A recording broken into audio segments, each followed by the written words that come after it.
Assalamualaikum warahmatullahi wabarakatuh. Salam jumpa lagi dengan IAS Channel untuk belajar. Salam sehat untuk semuanya. Kali ini kita akan belajar tentang pengauditan 1 pada sesi pertemuan ke-8. Pada sesi ini kita akan membahas tentang materialitas risiko audit dan strategi audit awal. Ya. Tetapi pada kesempatan ini kita fokus dulu membahas tentang materialitas dalam audit laporan keuangan. Jadi kita fokus ke sini tentang materialitas dalam laporan keuangan. Oke, mengapa kita harus membahas materialitas ini? Baik, masih ingat tujuan audit atas laporan keuangan?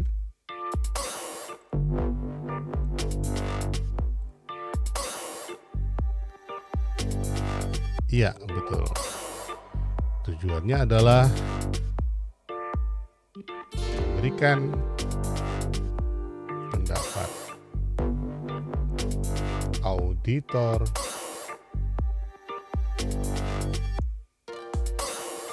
atas kewajaran laporan keuangan. Ya. Jadi tujuan audit atas laporan keuangan adalah memberikan pendapat auditor atas kewajaran laporan keuangan.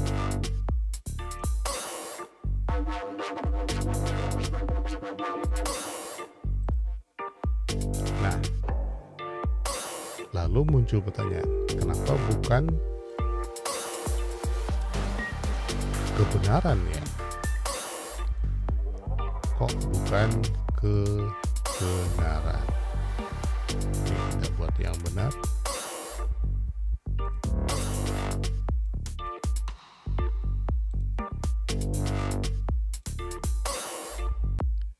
Mestinya kan orang ingin tahu bahwa laporan keuangannya benar atau tidak, akurat atau tidak, dan lain sebagainya. Nah, kebenaran dan keakuratan itu berada di luar kemampuan auditor. Ya, ada yang bilang pasti kebenaran hanya milik Allah. Ya, jadi memang auditor tidak bisa mengaudit, membuktikan bahwa laporan keuangan itu benar atau akurat. Tetapi auditor memiliki kemampuan untuk memiliki atau memperoleh keyakinan bahwa keyakinan istilahnya atau dalam bahasa sehari-hari menjamin ya, tentang bahwa laporan keuangan bebas dari salah saji material. Ini kunci. kuncinya, bahwa laporan keuangan bebas dari salah saji material. Inilah yang ingin dibuktikan auditor di dalam pengauditan. Apakah laporan keuangan secara keseluruhan bebas dari salah saji material dan disajikan sesuai dengan prinsip-prinsip akuntansi bertema umum? Maka muncullah pendapat auditor yang sering kita dengar. Pendapat wajar tanpa syarat, ada WTP. Tetapi ada juga pendapat wajar yang kita dengar dengan WDP, wajar dengan pengecualian. Ada juga pendapat auditor yang berisi pendapat tidak wajar. Dan lainnya adalah pendapat auditor disclaimer terhadap laporan keuangan. Nah, dasarnya adalah terkait dengan ini. Apakah laporan keuangan secara keseluruhan bebas dari salah saji? Maka akan mendapat wajar tanpa pengecualian atau wajar tanpa syarat, atau sering juga disebut unqualified opinion. Kalau misalnya sebagian ada yang terbukti salah saji di dalam laporan keuangannya, sebagian, maka laporannya adalah wajar dengan pengecualian. Pengecualiannya itulah yang akan menyebutkan di dalam kalimat opini audit, laporan keuangan tersebut di atas dinyatakan wajar kecuali, nah itu istilahnya, kecuali pada bagian tertentu. Misalnya di dalam sediaannya terdapat salah saji yang material, sebagian ya. Atau mungkin secara kuantitatif tidak material tetapi secara kualitatif material. Baik, nah sekarang kita akan melihat lalu apa sebenarnya materialitas itu.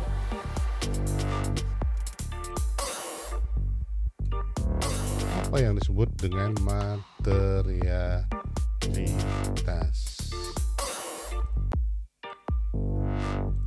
Nah, coba kita mengutip pendapatnya FASB. Oke, semoga terlihat ini.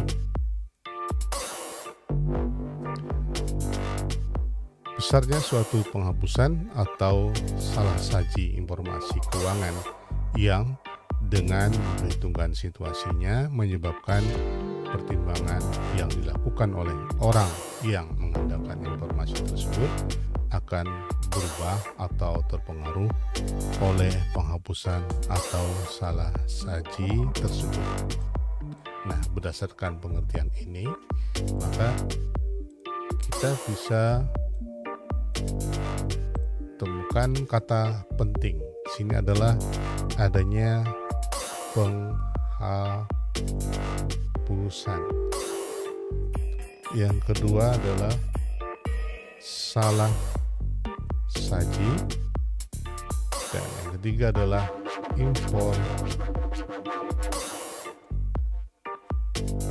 informasi keuangan. Yang keempat, pihak pengguna laporan keuangan yang terpengaruh. Jadi ada terdampak, pihak pengguna yang terdampak sehingga bisa mengubah keputusannya. Ini yang dimaksud dengan materialitas. Oh, ada satu lagi kelupaan terkait dengan besaran atau besarnya.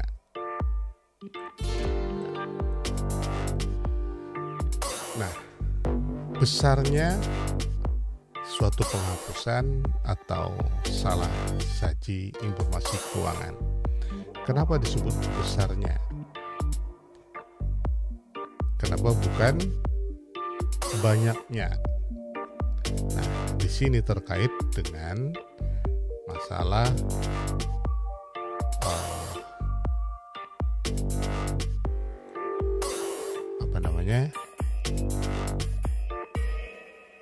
penyajian sebuah informasi di mana informasi itu dianggap penting. Nah, jadi kaitannya dengan besarnya di situ adalah pentingnya informasi ini, sehingga tadi berpengaruh terhadap penggunanya apabila dihilangkan atau disalah sajikan. Besarnya ini mengindikasikan bahwa tidak selalu besaran, tidak selalu informasi itu bersifat kuantitatif, tetapi juga bersifat kualitatif terkait dengan laporan keuangan. Nah, lalu bagaimana akuntan auditor menerapkan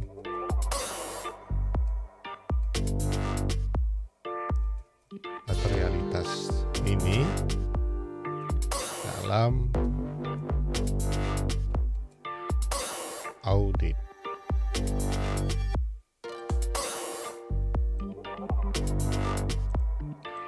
Ada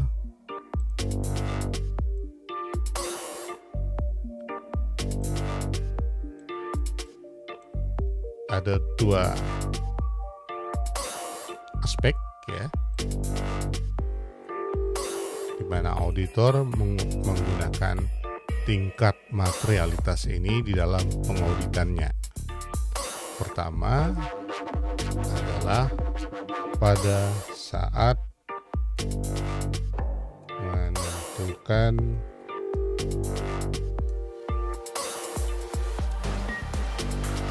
luas lingkup auditnya.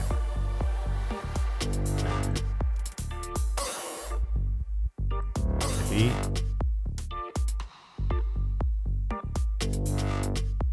untuk menentukan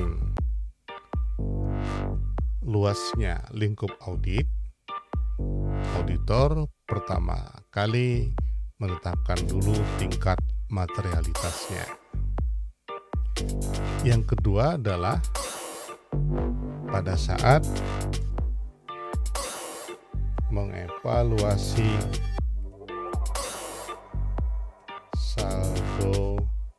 saldo akun dalam laporan keuangan. Nah, yang kedua inilah yang namanya kita sering menyebut pengujian substantif. Pada saat auditor melakukan pengujian terhadap saldo-saldo rinci di dalam laporan keuangan, maka materialitas digunakan sebagai pertimbangan terhadap penting tidaknya informasi yang disajikan dalam kalimat yang berbeda. Apakah auditor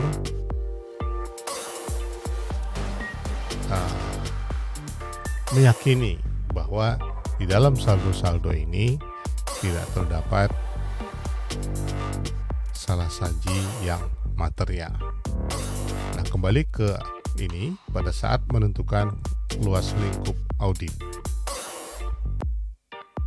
Luas lingkup audit ini terkait dengan jumlah,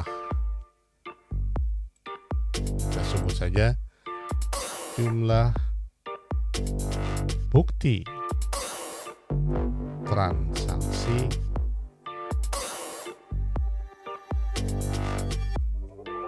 yang akan dikumpulkan dan kemudian nanti akan dievaluasi oleh auditor. Nah, di sini pentingnya materialitas. Dengan asumsi semakin tinggi materialitas, maka semakin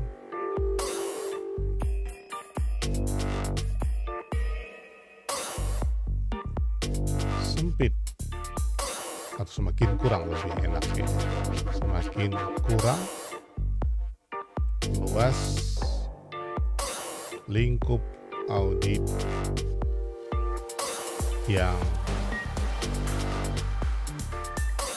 ditempuhnya.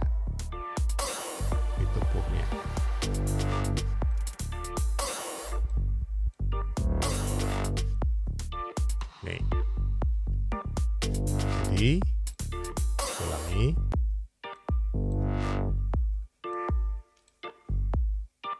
Di tahap awal, materialitas digunakan oleh auditor atau pertimbangan materialitas digunakan oleh auditor untuk menentukan luas lingkup auditnya dengan asumsi semakin tinggi materialitas maka semakin kurang luas lingkup auditnya. Karena apa? Apabila materialitasnya itu ditetapkan tinggi, maka jumlah transaksi semakin sedikit. Itu maksudnya. Sebaliknya, apabila ditetapkan rendah, maka jumlah bukti transaksi pasti akan lebih banyak. Dan ini berarti lingkup audit jadi semakin luas. Disinilah perlunya auditor menetapkan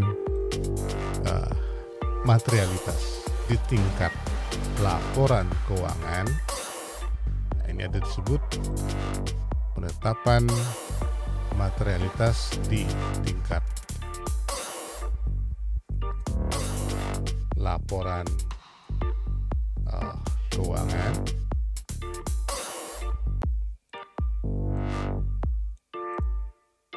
Sementara yang di saldo-saldo tadi disebut materialitas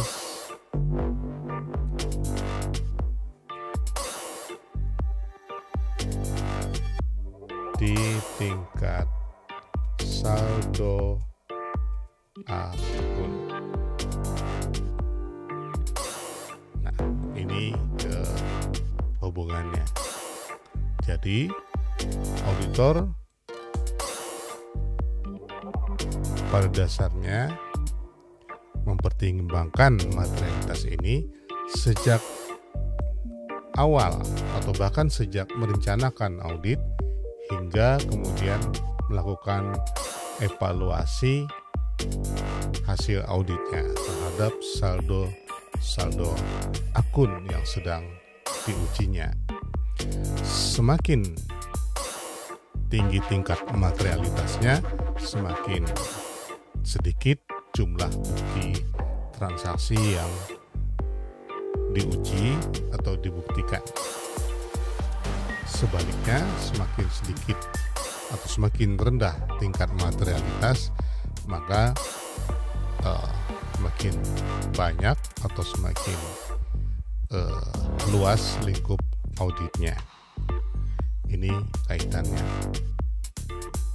Nah, lalu pertanyaannya, bagaimana menetapkan tingkat materialitas itu? Kita akan ambil referensi dari ini,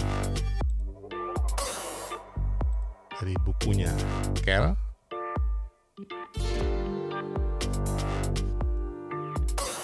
Sebagai guidelines menghitung secara kuantitatif materialitas. Dan di sini dibuat catatan oleh Kell bahwa no official guideline. Jadi ini bukanlah guideline yang resmi. Ini berdasarkan pengalaman-pengalaman, kajian-kajian terdahulu yang menyatakan bagaimana cara menghitung materialitas. Pada dasarnya, tingkat materialitas itu bersifat relatif, jadi bukan absolut, sehingga tidak bisa dibuat panduan khusus terkait dengan jumlah materialitas. Walaupun banyak kajian yang mencoba menggunakan pendekatan atau metode dalam menghitung materialitas. Namun umumnya para akuntan, para auditor lebih banyak kembali kepada pertimbangan profesional. Karena apa? Antara satu klien dengan klien yang lain berbeda. Antara satu jenis perusahaan dengan jenis perusahaan yang lain pasti juga berbeda, sehingga memang sulit ditetapkan sebuah pedoman yang baku. Namun secara umum sebagai panduan dasar dapat diilustrasikan seperti ini. Pertama, 5-10% dari net income sebelum pajak. Ya. Kemudian yang kedua, ada yang menetapkannya 0,5% sampai 1% dari total aset. Ada juga yang 1% dari jumlah ekuitas. Ada lagi 0,5% hingga 1% dari pendapatan kotor atau penghasilan kotor. Dan ada juga yang menerapkan secara variatif, presentasinya berdasarkan besarnya total aset atau total revenue atau total pendapatan. Nah, jadi ini hanya patokan yang umum, tapi umumnya memang menggunakan seperti ini untuk menetapkan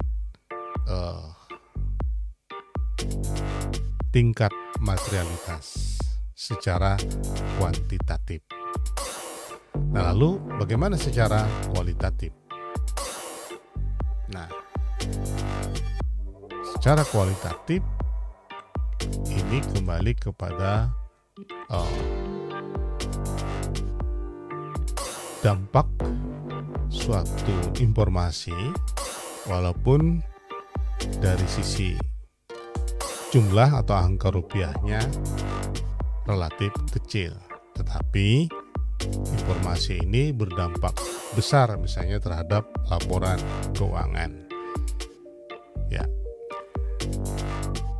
ada kemungkinan secara kuantitatif itu tidak material, tetapi karena pentingnya informasi ini secara kualitatif dia menjadi material.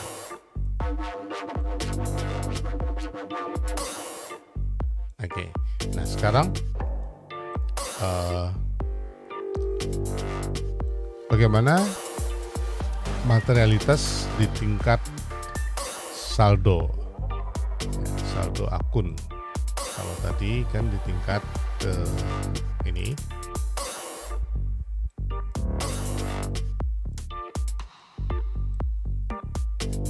Di tingkat laporan keuangan. Ya.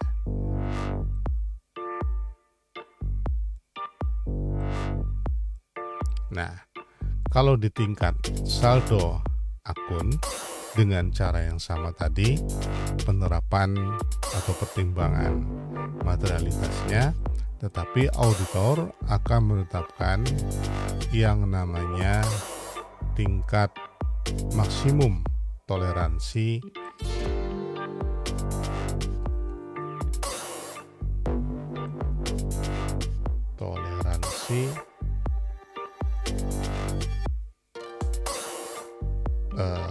salah saji di dalam akun bersangkutan, ya, yang bersangkutan. Maksudnya di setiap akun tentu ada saldo atau saldo akunnya, dan akuntan menetapkan tingkat maksimum relevansi toleransi salah saji yang dapat diterima. Nah, oke, saya kira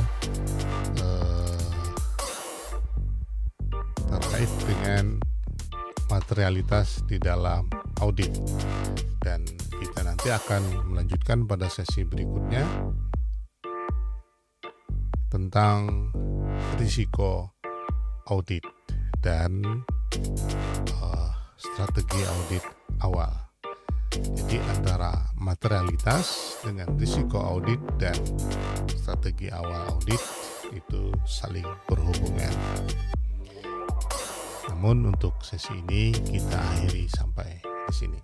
Semangat belajar. Silakan pelajari kembali bahan yang saya share, baik PPT maupun modul yang telah dibagikan kepada Anda untuk memahami lebih jauh apa yang disampaikan di dalam materi pelajaran kali ini. Keep learning, doing, and playing. Assalamualaikum warahmatullahi wabarakatuh.